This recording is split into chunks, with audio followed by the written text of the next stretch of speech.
غزہ میں 24 گھنٹے بعد ایک اور اسپتال نشانہ اسرائیلی القدس اسپتال کی طرف بمباری کر دی۔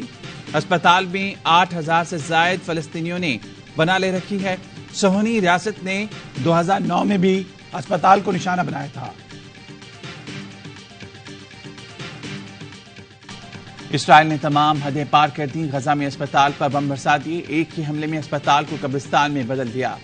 قیامت کا منظر، ہر طرف لاشیں اور زخمی، 500 کے قریب فلسطینی شہید ہو گئے۔ اسرائیلی دہشت گردی میں شہداء کی تعداد 3,478 ہو گئی، 1,300 ملبے تلے دبے ہیں، ہزاروں زخمی، لاکھوں بے گھر۔ اقوام عالم بے بس، مغربی ممالک اسرائیل کو دہشت گردی سے روکنے میں ناکام، مسلم دنیا زبانی جمع خرچ میں مصروف، صرف منتیں اور مذمتیں۔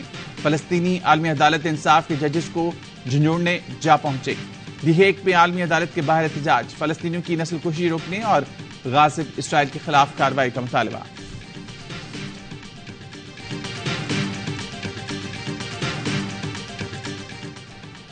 امریکہ انسانی بنیادوں پر جنگ بندی اور فلسطینیوں کو امداد کی ترسیل کی راہ میں بھی رکاوٹ بن گیا۔ سلامتی کونسل میں قرارداد ویٹو کر دی، 15 میں سے 12 اراکین نے برازیل کی قرارداد کی حمایت کی۔ امریکہ نے مخالفت میں ووٹ دیا۔ امریکی ایلچی نے کہا قرارداد کے مسودے میں اسرائیل کے دفاع میں تذکرہ ناکافی ہے۔ ترکیہ نے غزہ کے لیے انسانی ہمدردی کی بنیاد پر پیش قرارداد ویٹو کرنے کی مذمت کر دی۔ طیب اردوغان نے کہا امریکہ نے سلامتی کونسل کو غیر مؤثر کر دیا۔ مغربی ممالک آج مشرق وسطی میں بھڑکتی آگ پر تیل ڈال رہی ہیں۔ اردن کے سفیر کا فلسطینیوں کے قتل عام کے لیے اسرائیل کو جواب دہ ٹھہرانے کا مطالبہ۔ امریکہ کی اپنے بگڑے ہوئے بچے کو تھپکی، صدر جو بائیڈن کا دورہ تل ابیب، ایک بار پھر کھل کر اسرائیل کی حمایت کا اعلان۔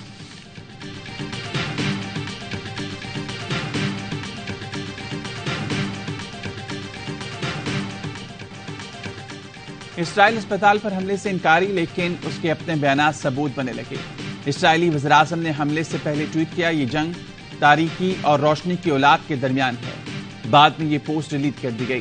حملے کے بعد اسرائیلی وزیراعظم کے ترجمان نے پوسٹ کی کہ اسرائیلی فوج نے غزہ کے اسپتال میں چھپے حماس کے دہشت گردوں کو نشانہ بنایا۔ بعد میں ٹویٹ ڈیلیٹ کر دیا اور اسپتال پر حملہ حماس کی کارروائی قرار دیا۔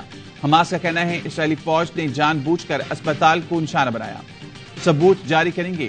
اسپتال پر حملے کے شواہد، میزائل کے ٹکڑے، عینی شاہدین اور ویڈیوز موجود ہیں۔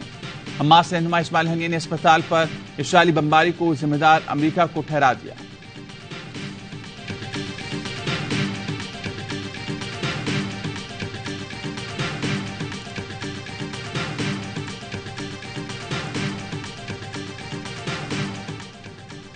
امریکی صدر کا غزہ میں فلسطینی عوام کے لیے $100 ملین کی امداد کا اعلان۔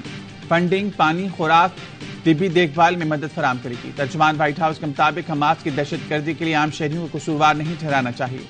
شہریوں کی جانوں کا تحفظ، ضرورت مندوں تک امداد فوری طور پر پہنچنی چاہیے۔ خوراک، پانی، طبی دیکھ بھال اور پناہ گاہ تک رسائی کا آسان بنایا جائے۔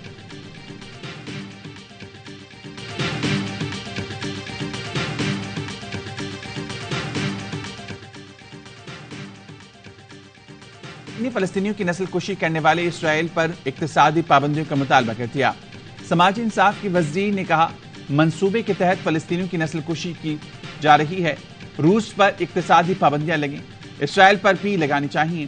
نتنیاہو اسرائیلی وزیر دفاع اور دیگر ذمہ داروں پر مثالی پابندیاں لگائیں۔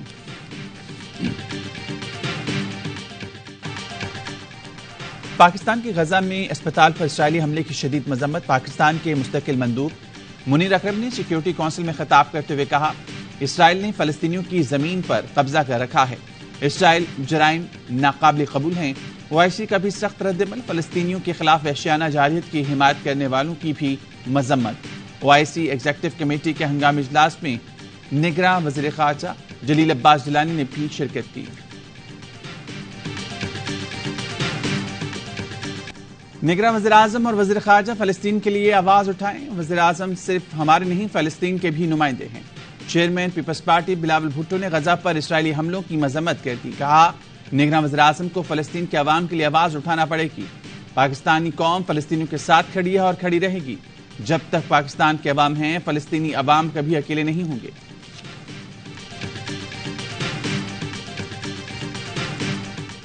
جمہوریت آئین اور الیکشن کو ایک شخص کی واپسی کے لیے روکا گیا۔ امید ہے ریاستی انتظامات کے بعد استقبال بھی بڑا ہوگا اور الیکشن کی تعریف بھی آئے گی۔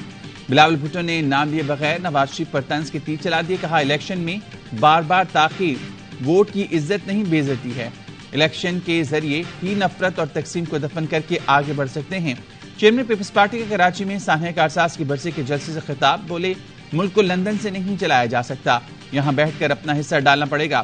پرانی سیاست ملک کی ترقی اور معیشت میں رکاوٹ بن رہی ہے، ماضی میں قصور جس کا بھی ہو آج مسائل کا حل نکالنا پڑے گا، جمہوریت اور مفاہمت کی سیاست سے استحکام پیدا ہوگا۔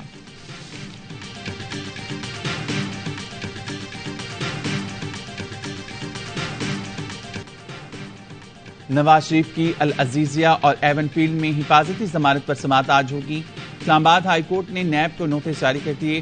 دوران سماعت نیب پروسیکیوٹر نے موقف اپنایا، میں کسی اور کیس میں یہاں موجود ہوں، اگر کوئی ملزم آنا چاہے تو ہمیں اعتراض نہیں۔ جسٹس گل حسن اورنگزیب نیب پر برہم، ریمارکس دیے، آپ کو حفاظتی ضمانت دینے پر اعتراض نہیں، آپ کو یہی ہدایات ہیں تو اپیلوں کی پیروی کیوں کر رہے ہیں؟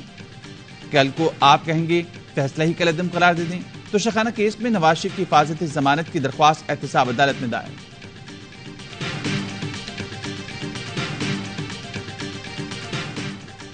خصوصی عدالت کا چیئرمین پی ٹی آئی کی بیٹوں سے فون پر بات کرانے کا حکم، جج ابوالحسنات ذوالقرنین نے فیصلے میں لکھا، جیل سپرنٹینڈنٹ کے مطابق آفیشل سیکرٹ ایکٹ میں ملزم کو بیرون ملک گفتگو کی اجازت نہیں، لیکن چیئرمین پی ٹی آئی کی فیملی کے تحفظات اور ملزم کے حقوق کو نظر انداز نہیں کیا جا سکتا۔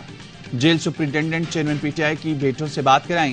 دوران سماعت علیمہ خان کا چیئرمین پی ٹی آئی کو ورزش کے لیے سائیکل فراہم کرنے پر اصرار، جج نے کہا سائیکل تو کیا موٹر سائیکل بھی دیں گے، سوئمنگ پول کے علاوہ سب کچھ مہیا کر دیں گے۔ جیل جا کر چہل قدمی کے لیے دیوار دلوا دی، کون جج ایسا کرتا ہے؟ میں نے فیملی کو مد نظر رکھ کر فیور دی ہے، ٹینشن نہ لیں۔ چیئرمین پی ٹی آئی نے گھر کا کھانا فراہم کرنے کا بھی کہا، مگر کچھ ہوا تو ذمہ داری کون لے گا؟ جیل سے کھانا فراہم کیا جا رہا ہے تو وہ جیل حکام کی ذمہ داری۔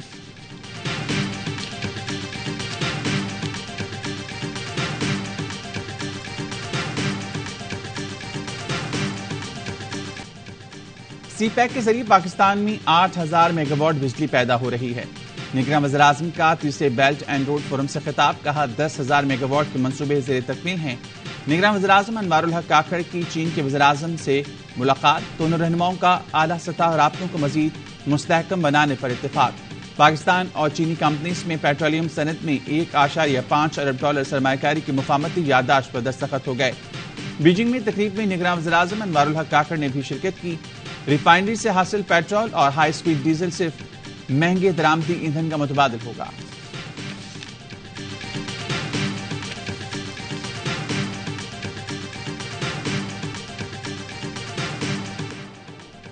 غیر قانونی طور پر مقیم تمام غیر ملکیوں کو پاکستان چھوڑنے کی مہلت میں 12 دن باقی، غیر قانونی مقیم تمام غیر ملکیوں کو 31 اکتوبر تک ملک چھوڑنا ہوگا، ورنہ قانون نافذ کرنے والے ادارے گرفتاری اور ملک بدری کو یقینی بنائیں گے۔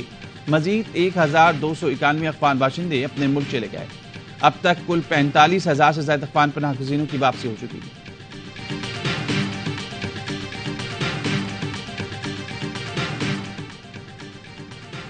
ترک فضائیہ کے کمانڈر جنرل ضیاء کمال کا وفد کے ہمراہ پاکستان کے دورہ، ایئر ہیڈ کوارٹرز میں سربراہ پاک فضائیہ air chief marshal Zaheer Ahmed Babar سے ملاقات کی، دو طرفہ تعاون، ڈرونز اور جدید آلات کی مشترکہ پیداوار میں تعاون کے فروغ پر اتفاق۔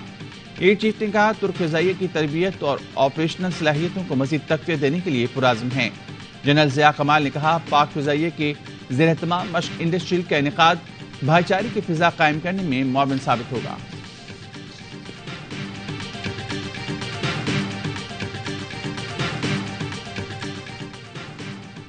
امریکی ایوان نمائندگان میں اسپیکر کا انتخاب ایک بار پھر درد سر بن گیا، ریپبلکنز میں اختلاف، ایوان میں اکثریت کے باوجود ٹرمپ کی حمایت یافتہ جم جارڈن اسپیکر منتخب نہ ہو سکے، تیسری بار اسپیکر کے انتخاب کے لیے ووٹنگ آج ہوگی۔